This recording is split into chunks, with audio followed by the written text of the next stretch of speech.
You're listening to Crushing Club Marketing, a podcast for progressive club leaders ready to increase their club's revenue. Time for change begins right now. It's not just about damage control. It's about safeguarding your club's reputation, preserving member confidence, and ensuring long-term stability. In this digital, right now world, having a crisis communication strategy is no longer a luxury, it's a necessity. In this episode, crisis communications expert Andy Skoogman of the Skoogman Group joins me and shares invaluable insights and tips for turning potential threats into opportunities for stronger community engagement. Hi, and thanks for stopping in. Well, you never know when your club is going to encounter a crisis, and it could be anything from a fight on the course between members. It could be a member that is arrested for a DUI after a club event. And God forbid, it could be a fatality and a horrible accident that happens. Because the fact is, accidents do happen and things happen that you cannot plan for. But the one thing you can plan for is how the club is going to respond. So often, communications is a soft spot in member relations or in club operations for whatever reason. So not only is ongoing member communication an issue, crisis communication, in many cases, isn't even on the radar of club leaders. And these days where everyone has a phone and is basically a citizen journalist, if you will, clubs can be really vulnerable.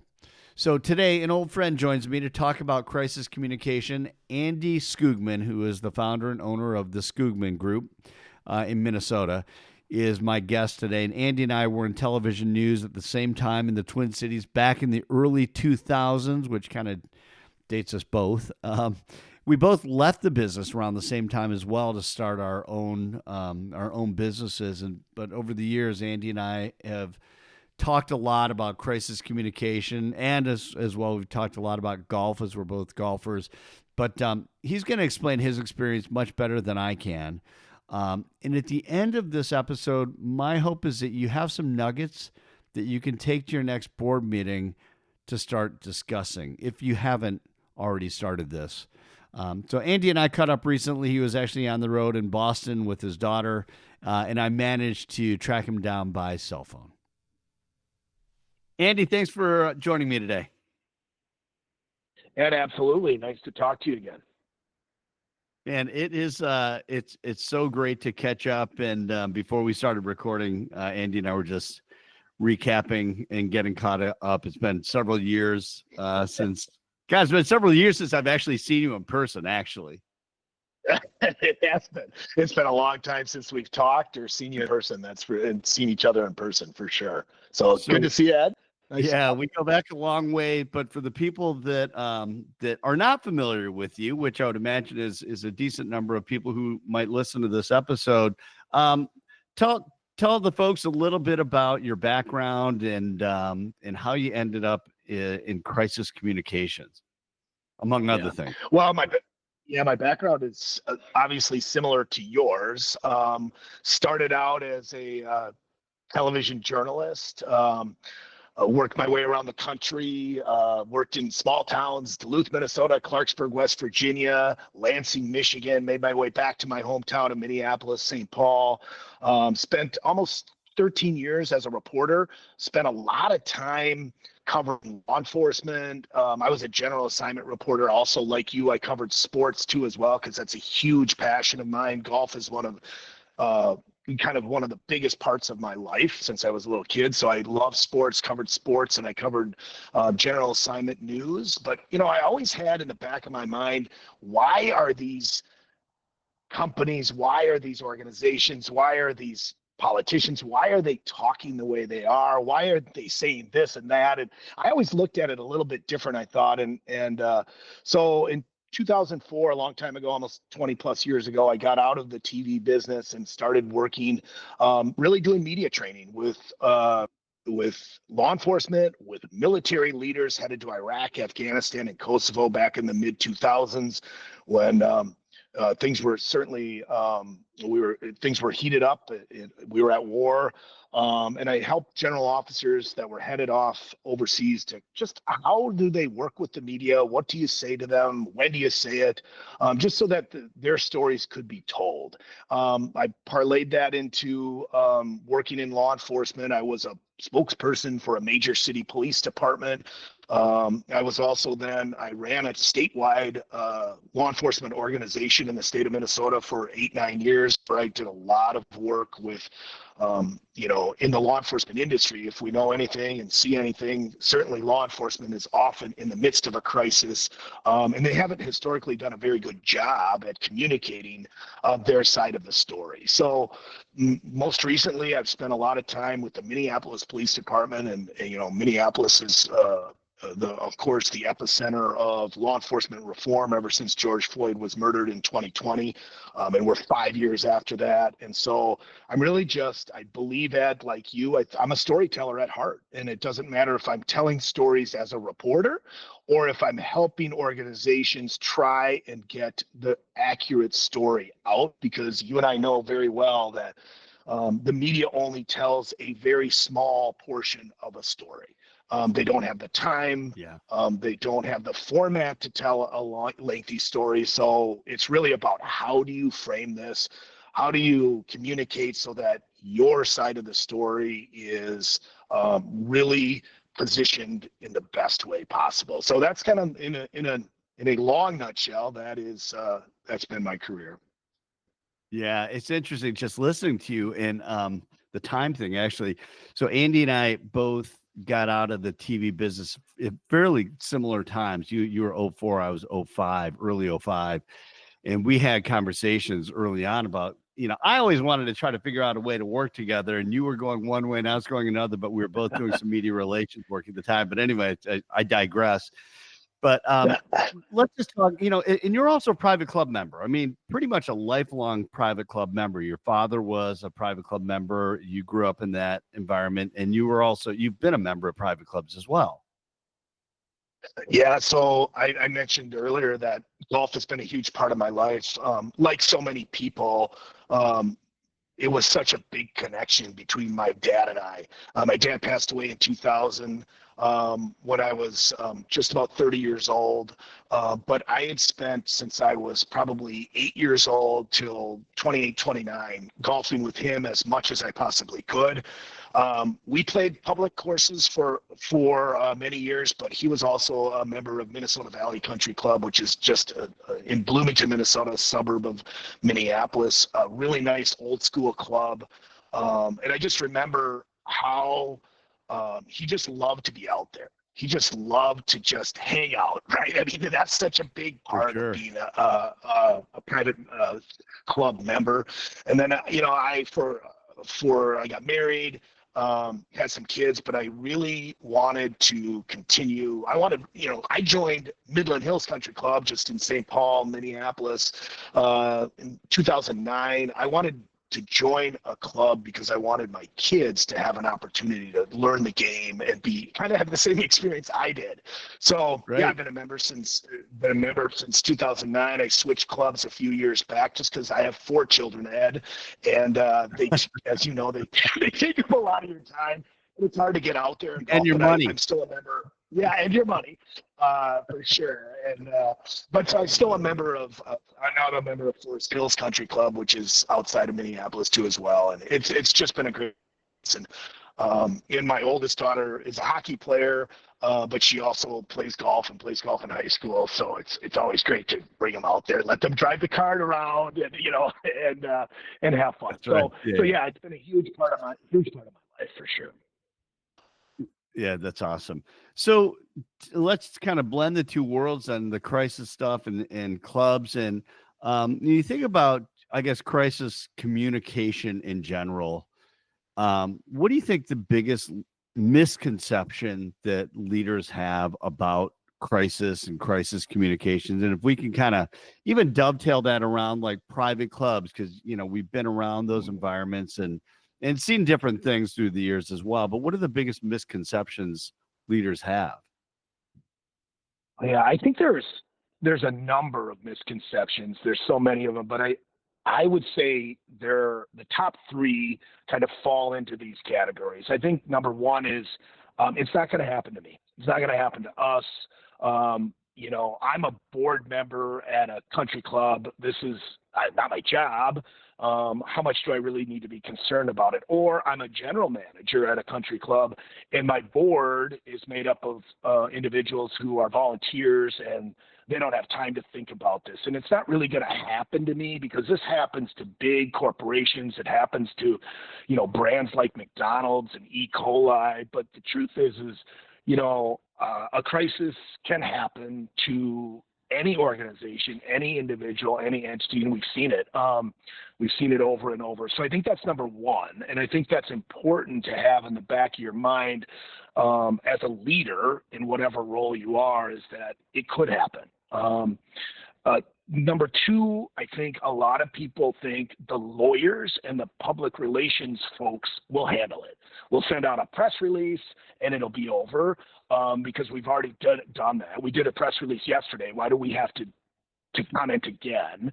So I think that's, and the other piece is the lawyers will handle it. We're going to say nothing, and we're going to just let our lawyers resolve this in court. And, the reality is you might win in court, but the court of public opinion is going to linger on and on, particularly if you have a crisis that catches fire on social media and or just not even thinking about social media or traditional media, just within your own club community.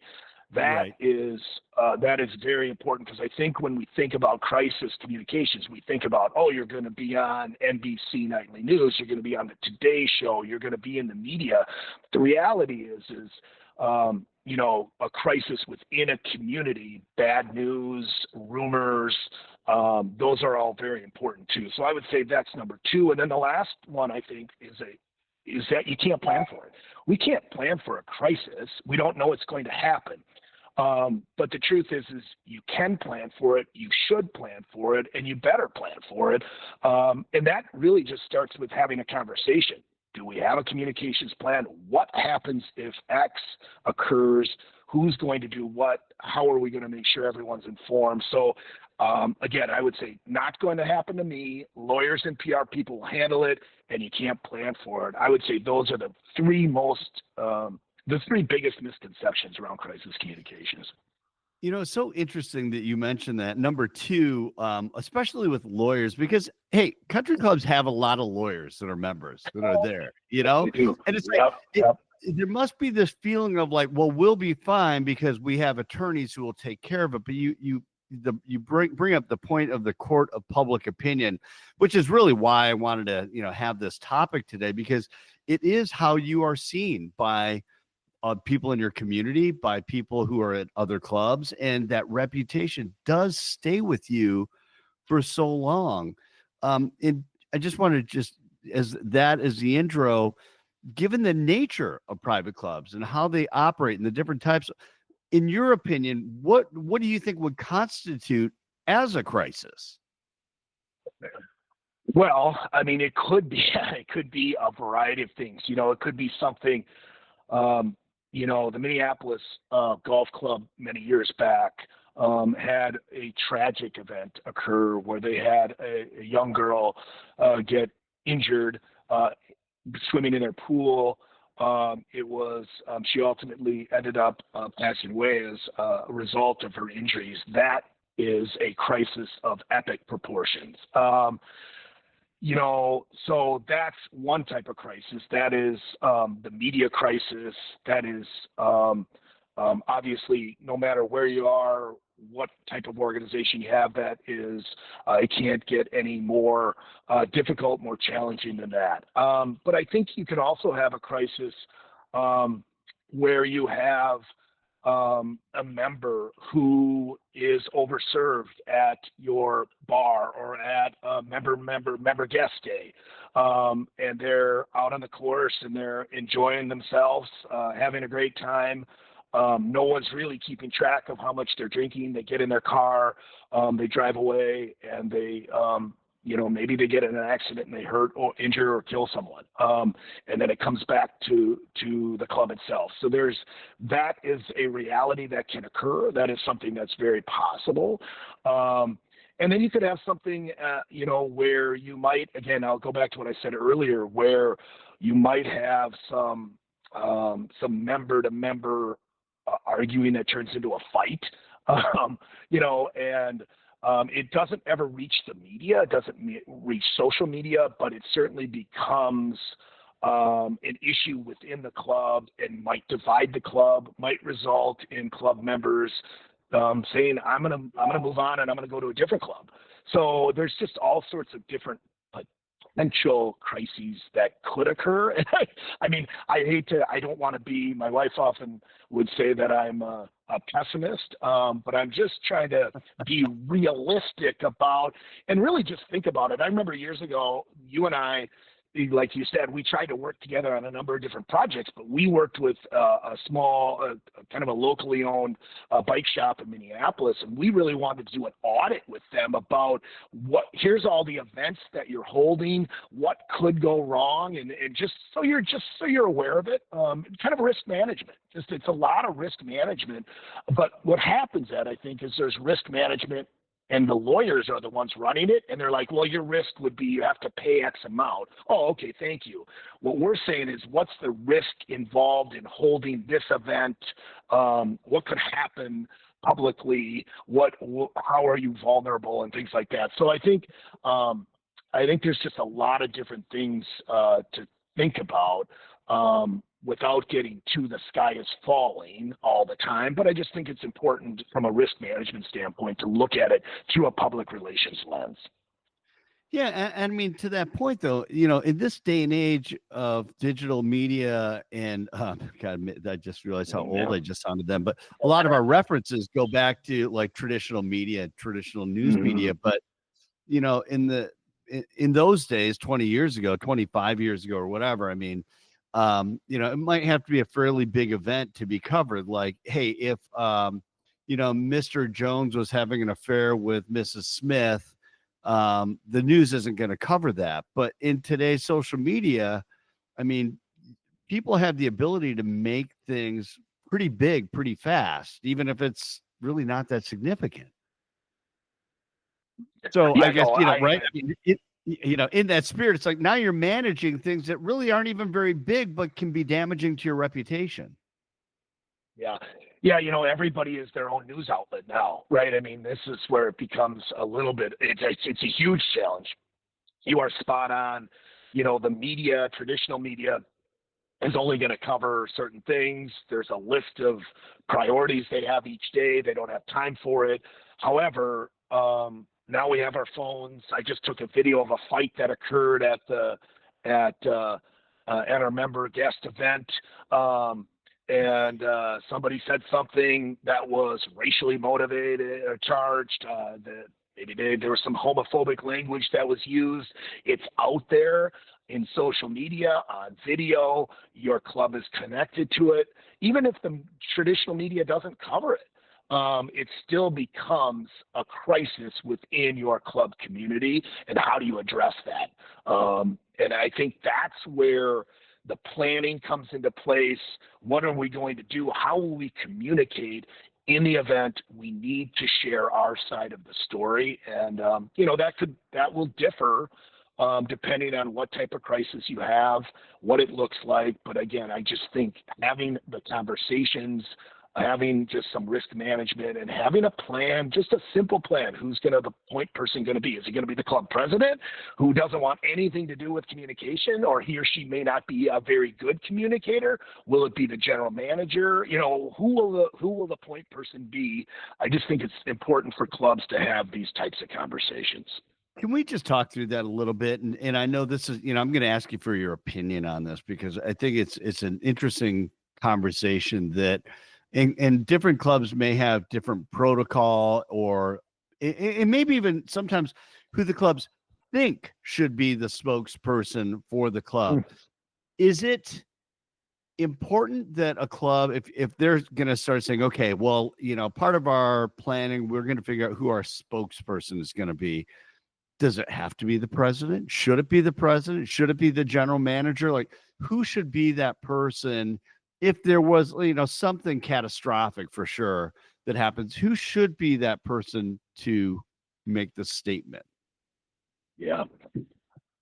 Well, that's a very tough question. And the answer really is, in my opinion, someone who can articulate the message and understands the format of media, and who has buy-in into what you're doing, believes in what you're doing, because I go back to, or I think about, are you credible? So it's hard. It is a very difficult. I'm having a hard time answering the question because I think it's just going to be different for every situation in every club. Best case scenario is either your president or your general manager is well-spoken, has some media has some experience, or has been media trained perhaps, just so that they understand what they're walking into. Because you and I know that an interview or a press conference is not like a normal conversation. And I think you just have to understand how to do this. It is an acquired skill, because we've seen over and over years and years of people putting their foot in their mouths, and it makes a bad situation worse. So, and what they do then, guess what? No one feels comfortable doing it, or we don't feel like we have anybody capable of doing it, or the lawyers tell us not to say anything, so we either don't say anything or we send out a statement. And you and I know that, unfortunately, a statement doesn't get you it often, if the stories are big, it often doesn't get you enough traction to give you a good positioning within that narrative, if it makes sense. I mean, right. The media wants to see a face, they want to see a name, they want to see a voice, they want to hear a voice. And a statement, I had a fellow reporter once tell me, I can't ask a news release any questions. That's what they said. I can't ask a news release, and they feel their job is to ask questions. So it puts you don't look transparent. So I'm kind of going on and on, but I think the answer is somebody who knows, who's somewhat savvy, articulate, genuine. That's who you put out there. And that could be the club president, it could be the general manager, it could be, maybe it's the marketing director for the club. I don't know who that is, but I think it's important to figure out who might be the best person before it happens. Yeah, interesting. It's, as I was listening to you, I was thinking about just past experience, right? And you go, well, accountability is good, right? Someone who actually is accountable and can actually speak to some capacity of leadership. So, but there are some leaders that are horrendous speakers, and they might inadvertently step into a pile of crap because they didn't realize what they're doing, or they got nervous, or who knows, right? But there is that kind of combination of, like, it seems like that right level of authority versus and someone who's able to present information, Yeah, it is hard. I mean, I've worked with organizations, particularly in the law enforcement world. Well, I'll do training, and really what I'm doing, the police chief is asking me to help identify the right people within who will be my spokespeople. I've worked with member organizations too, outside of law enforcement, in sort of the medical field, where they asked me to help them identify the right spokespeople, and that really is what we're looking for. Who's articulate, who has that right amount of credibility. They have to be a doctor, but we want to find the ones that will represent us the best and understand how this works. So I do think it's always a challenge. And then you have power struggles within, where you might have a president of a club who says, I'm doing this. And everybody's like, no, you shouldn't do it. But he or she's like, no, I'm doing it. I'm the president. So you get that too as well. So, So again, back to, how do we have these conversations before it really happens? And then we're scrambling. Yeah, because I'm often asked, what happens when you don't have a plan? And then I always say, what Right. about there's what happens when you don't have a plan? There's what happens when you don't follow the plan, and then there's what happens when you have a bad plan. And they Right. all sort of end up in the same situation, which is it's chaos, it's confusion, it's stress, it's anger, it's finger pointing. And guess what? Worst of all, you become unresponsive. And you and I know, again, we'll go back in 2004, 2005, it was traditional media. The news cycle was slow. You could take a few hours, 3, 4, 5 hours to decide what you're going to do. In this day and age, it is, I don't think you even have that much time anymore. So Oh my gosh, so preparation is fast. preparation is more important today in the world of social media than it was 10, 15 years ago. So you have to be ready. You have to know what your plan is, and have to be ready for rapid response if and when it occurs. Yeah. But I just love to, I don't know, shed a little bit more light on that too, because how it happens, when there is a crisis or something that happens, typically people are caught by surprise because they didn't come to work that day thinking, oh, this is a great day to have something bad happen. So it happened, and then they've got to get their bearings and figure out what's going on, and then they got to figure out, well, who should we bring in to talk to about this? It reminds me of this. It was actually kind of a funny crisis story in a way, but it was very serious for the client, so it wasn't really that funny. But anyway, there was a business in the Twin Cities, and there was a sexual harassment complaint, but from a customer. A customer was sexually harassing an employee, and what made it unique is that the customer was a woman, and the employee was a young man, and it really wasn't. The young man was was taken off guard. Anyway, the employee went to the manager and said, "Hey, this just happened," and he was kind of freaking out a little bit by the whole thing. And well, a couple of days went by, and my client called and said, "Hey, this happened. What should we do? We don't want this ending up in the gossip columnist page."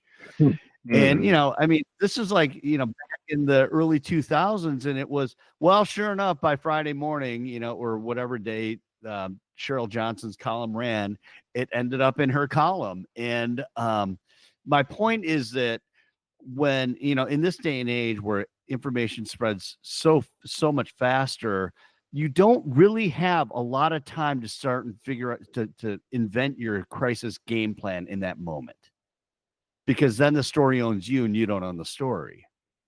Yep, absolutely. Right? Yeah, no, the timing is it's almost crazy how fast things happen. I remember being a spokesperson for a major city police department back about 15 years ago, and typically the media would call me and say, "Hey, here's what we've heard, right? Do you have a comment on this?" Before now, typically what will occur is it'll already be out there, and that's how I'll find out about it. Like, oh, geez, I didn't know that was even happening.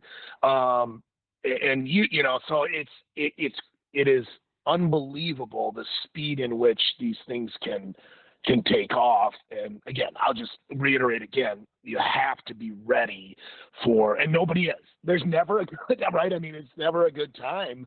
And you're never really 100% prepared for it. But when it happens, it's nice just to be able to say, "Hey, we've talked about this. We've discussed it. Let's put this plan into action and let's go." So, and the last thing I'll say about it is most organizations are just not set up for this. They're not set up for crisis. You and I spend a lot of time. I mean, newsrooms are all about reaction. Every day we're moving, we're going here. That's how you survive. In fact, slow news days are hard because people don't know what to do with themselves. Right. Like, what are we doing? There's nothing happening. Same way in the law enforcement world. If things happen, people are set up and ready to go. But you get into clubs, you get into all sorts of organizations, they're just not ready to react that quickly. But there just needs to be the thought into it, and an understanding that if and when this happens, we are ready and can figure it out. Yeah, we're teeing up some things you should do at the end of this discussion. But I do have a couple things I want to run by you before we get to that point. You and I have actually talked about this years ago. We had a conversation around this, and just advice for clubs when trying to balance the need for transparency. Like so often, crisis situations become crisis because someone was trying to cover up something, and then the media or someone found out later, or the truth is revealed, or whatever. But how do you what is your approach in balancing that level of transparency with legal advice? I mean, we know legal counsel might say don't say anything, right? So but what's the in your experience, how have you walked that tightrope? It's a very difficult situation because it kind of goes back to the power structure of every organization. Does the legal department, does the lawyer really have the ear of the CEO?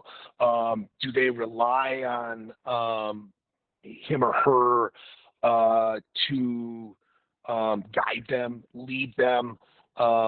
Does the communications folks, do they have the ear of the CEO, or the leader of whatever organization it is? So I think it's sort every situation is different based on sort of the values of that organization.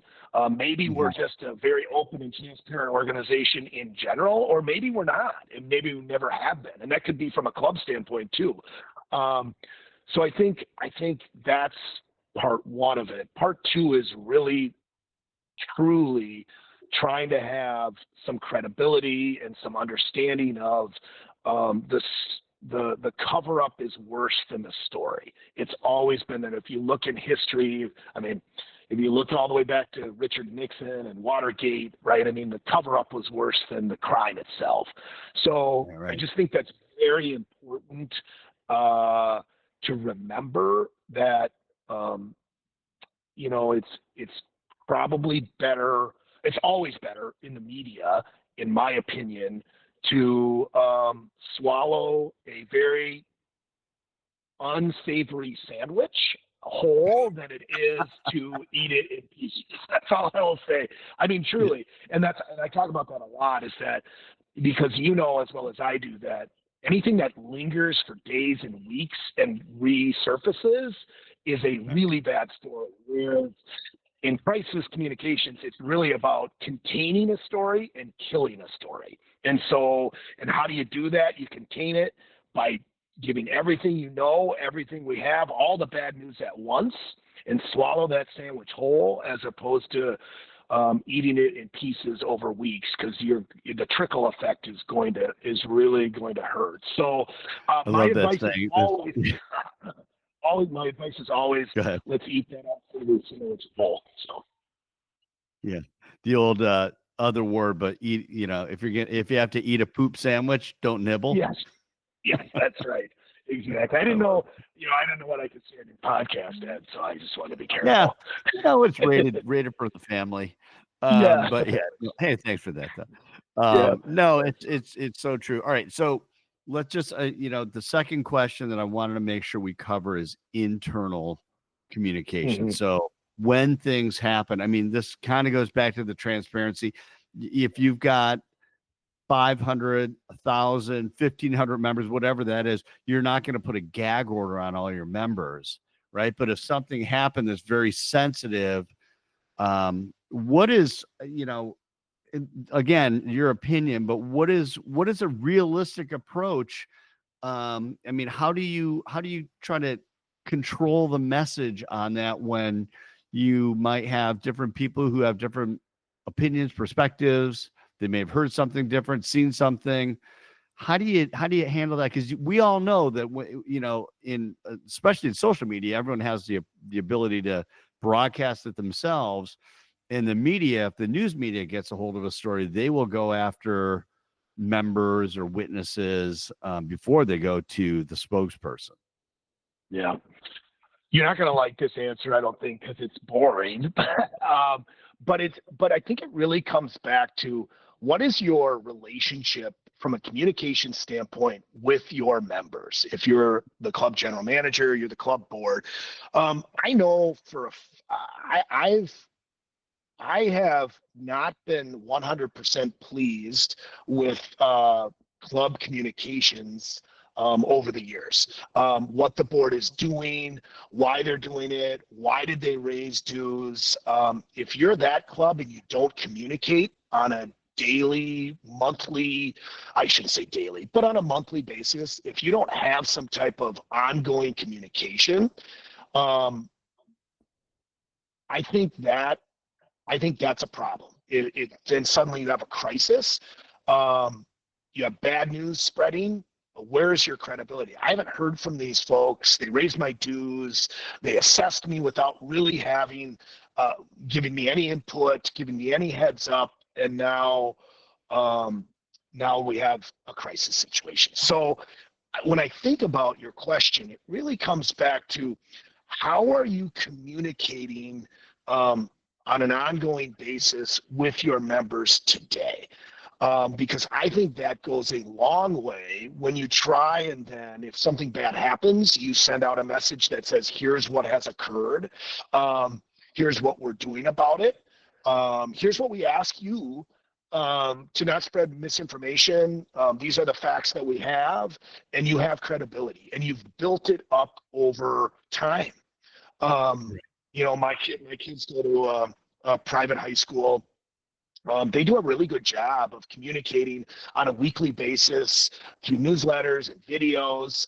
And just last week, there was we got an email from the president about an employee or a vendor at the school who is under investigation for alleged inappropriate contact with some of the children. And I appreciated the message. I appreciated the information that was shared. I'm not going to run out and go spread rumors, in large part because they're always communicating with us. So I don't know if I'm really answering your question, but I truly believe it comes back to the values of the club.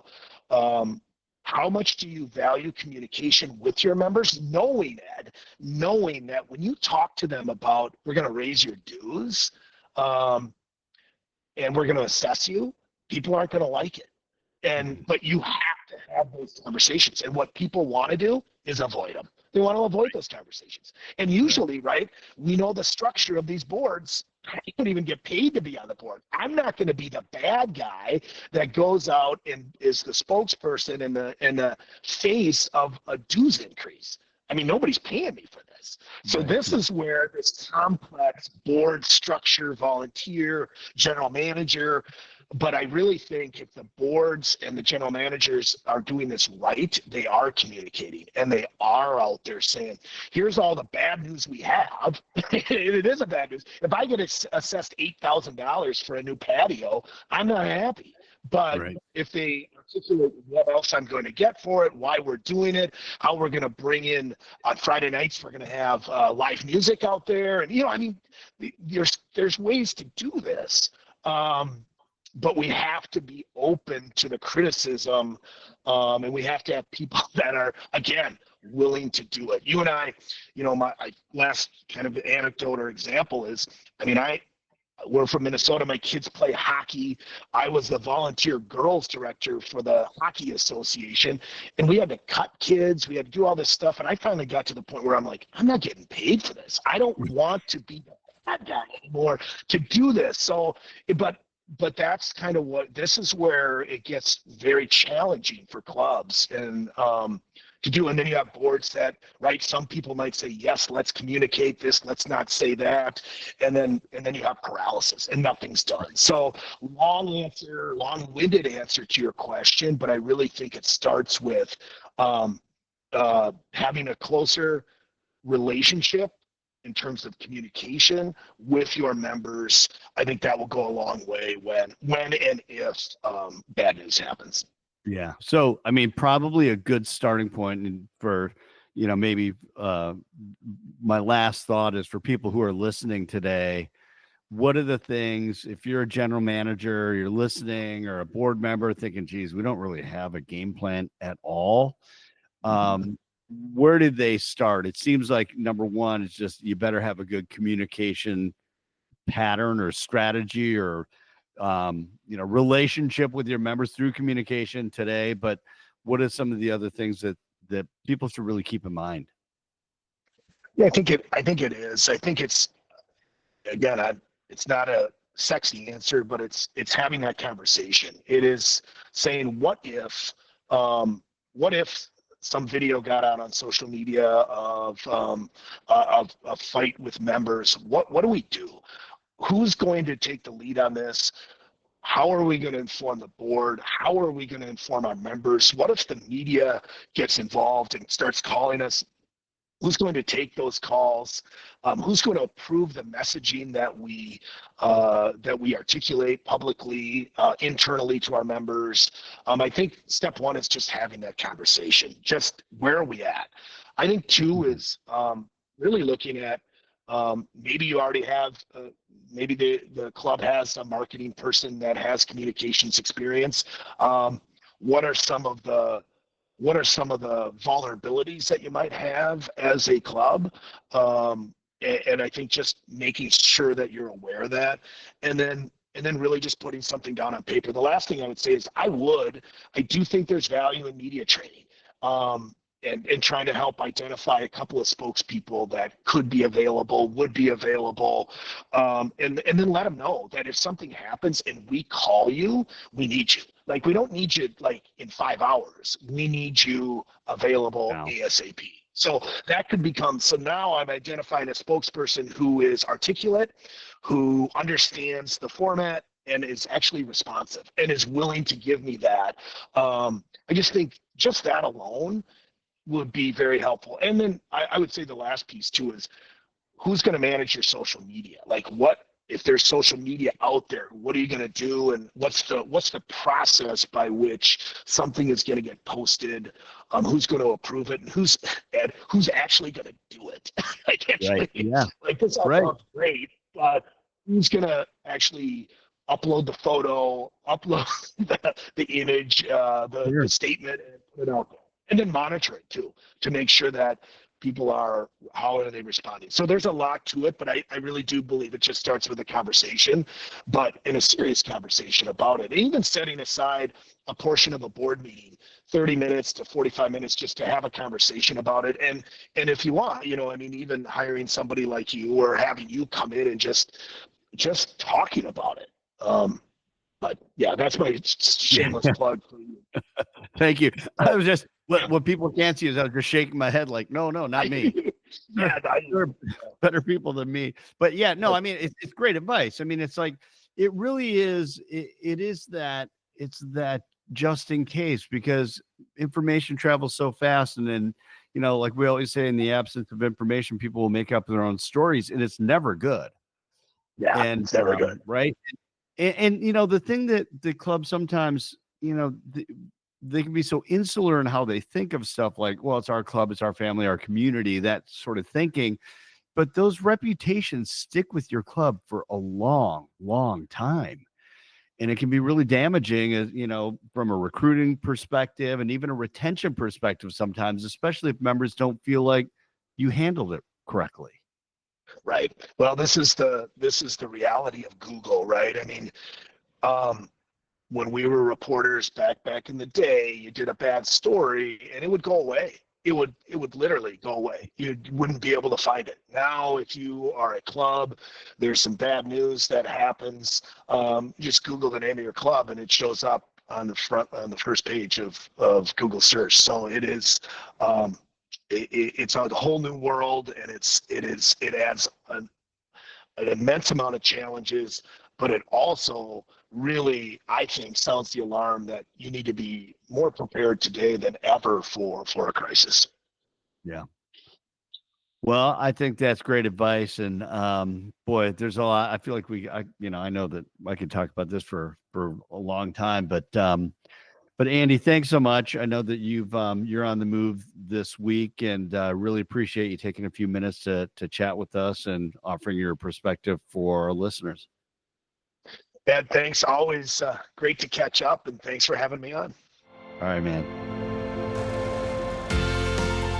thank you for listening. If you find episodes like this helpful, be sure to share it and subscribe on whatever podcast platform you're using. Until next time, keep crushing your club marketing.